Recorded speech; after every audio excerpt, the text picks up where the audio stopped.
Hello বন্ধুরা, জ্ঞানজ্যোতি coaching সেন্টারের পক্ষ থেকে তোমাদের সবাইকে জানাই আরও একবার স্বাগত।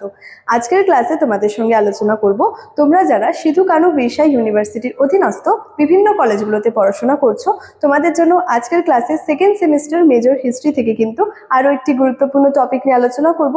আজকে আলোচনার বিষয় হচ্ছে কে কবে অশোকের শিলালিপি পাঠোদ্ধার করেন এবং এই শিলালিপিগুলি থেকে কোন বিষয় সম্পর্কে জানা যায় বা কোন কোন বিষয় সম্পর্কে জানা যায়, এই বিষয়টা নিয়ে কিন্তু আজকের ক্লাসে আলোচনা করব। তবে আজকের ক্লাসটি শুরু করার আগে তোমাদেরকে একটা ছোট্ট ইনফরমেশন দিয়ে রাখি। তোমরা যারা যারা ভাবছো আমাদের সঙ্গে এই সেমিস্টারে অনলাইনে যুক্ত হবে, তারা কর্নারে দুটো নাম্বার দেখতে পাচ্ছ, 7076398606 এবং 6295916282।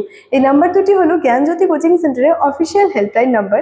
তোমরা যারা যারা ভাবছো আমাদের সঙ্গে অনলাইনে যুক্ত হবে, এই নাম্বার দুটির মধ্যে যে কোনো একটি নাম্বারে যোগাযোগ করে আমাদের সঙ্গে যুক্ত হয়ে যেতে পারো। এছাড়াও তোমাদের এই সেমিস্টারের যে কোর্স ফিটা রাখা হয়েছে সেটা হলো মেজরের কোর্স ফি রয়েছে 1199 এবং মাইনরের যে কোর্স ফি রয়েছে সেটা রয়েছে কিন্তু 699। তো এই ছিল ইনফরমেশনের বিষয়। এবার আলোচনার বিষয় কি রয়েছে সেই আলোচনার বিষয় শুরু করছি। দেখো, প্রথমেই বললাম আজকে আলোচনা করব কে কবে অশোকের যে শিলালিপি রয়েছে সেগুলির পাঠোদ্ধার করেছিলেন এবং সেই সমস্ত শিলালিপি বা লিপি থেকে আমরা কি জানতে পারি বা কোন কোন বিষয় জানতে পারি। প্রথমত এখানে বলা যায় যে 1837 সালে অশোকের লিপির প্রথম পাঠোদ্ধার করলেন জেমস প্রিন্সেপ। তাহলে কে পাঠোদ্ধার করেছিলেন? James Prinsep. কবে পাঠোদ্ধার করেছিলেন? 1837 সালে।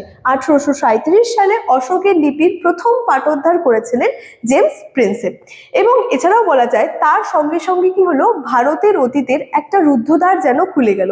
এরকমটা বলার কারণ হচ্ছে যে যেহেতু 1837 সালে জেমস প্রিন্সেপ প্রথম অশোকের লিপির পাঠোদ্ধার করলেন এবং সেই লিপির পাঠোদ্ধার করার পর কি হচ্ছে, সেখান থেকে বিভিন্ন তথ্য সম্পর্কে জানা যায়, অনেক গুরুত্বপূর্ণ বিষয়গুলি জানা যায়। যার জন্য এখানে বলা হচ্ছে যে জেমস প্রিন্সেপ যখন এই অশোকের লিপির প্রথম পাঠোদ্ধার করলেন 1837 সালে, এবং তার সাথে সাথে কি ভারতের যে অতীতের একটা রুদ্ধদ্বার যেন খুলে গেল। এছাড়াও বলা যায় অশোকের যে অশোকের ব্রাহ্মী লিপি ছাড়াও কিন্তু খরষ্টি, আরামাইক, গ্রিক বর্ণমালাতে কিন্তু লিখিত শিলালিপিগুলি পরবর্তীতে পাঠোদ্ধার করা কিন্তু সম্ভব হয়।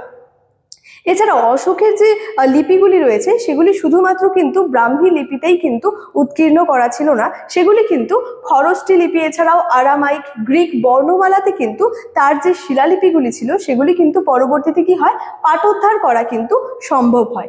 এছাড়াও কি এই যে শিলালিপিগুলি রয়েছে, এবার এখান থেকে কি জানা যায়, অর্থাৎ আমাদের মূল আলোচনার বিষয় ছিল যে কে কবে অশোকের শিলালিপির পাঠোদ্ধার করলেন এবং সেই সমস্ত লিপির পাঠোদ্ধার হওয়ার ফলে আমরা কোন কোন বিষয় সম্পর্কে জানতে পারি। তো 1837 সালে জেমস প্রিন্সেপ কি করলেন, অশোকের লিপির প্রথম পাঠোদ্ধার করলেন। তো সেই লিপির পাঠোদ্ধার থেকে আমরা কি কি জানতে পারি বা কোন কোন বিষয় জানতে পারি?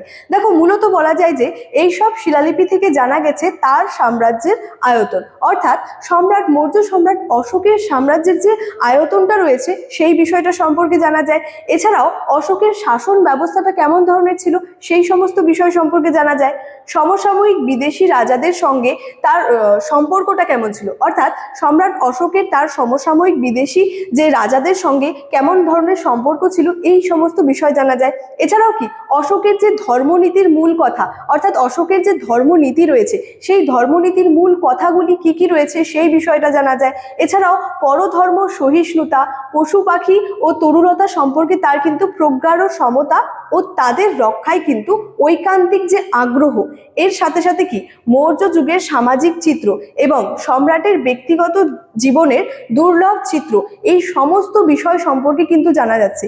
তাহলে জেমস প্রিন্সেপ যখন 1837 সালে এই যে অশোকের যে লিপির পাঠোদ্ধার করলেন, এই লিপির পাঠোদ্ধার হওয়ার ফলে কিন্তু বিভিন্ন বিষয় সম্পর্কে কিন্তু জানা যায়। যেমন বলা যায় যে সম্রাট অশোকের সাম্রাজ্যের আয়তনটা কেমন ধরনের ছিল, তার শাসন ব্যবস্থা কিরূপ ছিল, এছাড়াও সম্রাট অশোকের সময়ে বিদেশি রাজাদের সঙ্গে তার সম্পর্ক কেমন ধরনের ছিল, মৌর্য যুগের সামাজিক চিত্র অর্থাৎ সামাজিক অবস্থাটা কেমন ধরনের ছিল, এর সাথে সাথে কিন্তু সম্রাট অশোকের ব্যক্তিগত জীবন সম্পর্কেও কিন্তু জানা যায়। সুতরাং এই অশোকের লিপির পাঠোদ্ধার হওয়ার ফলে কিন্তু আমরা সম্রাট অশোক সম্পর্কে কিন্তু বিস্তারিতভাবে জানতে পারি। এবং আজকে এই ক্লাসটি কিন্তু আমার এতটাই ছিল। এরপরে দেখা হচ্ছে তোমাদের সঙ্গে নতুন একটি বিষয় নিয়ে। আজকের ক্লাস এতটাই, দেখা হচ্ছে পরবর্তী ক্লাসে। Thank you so much, thanks for watching.